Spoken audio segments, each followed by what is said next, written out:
mabuhay ang diwa sa ating lahi sa pagkakilala at pagpapayan ng katutubo.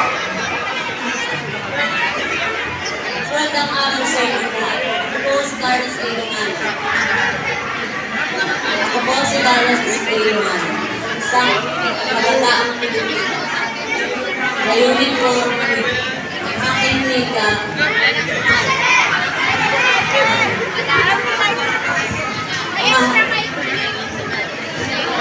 mahali na ating pagkakaunawaan at sa pagkakaunawaan o ang aking sarili at taguyod ng wika. Mayaman sa kasaysayan, damdamin at kultura. Mula sa 7 Benevolent, mabuhay tayo!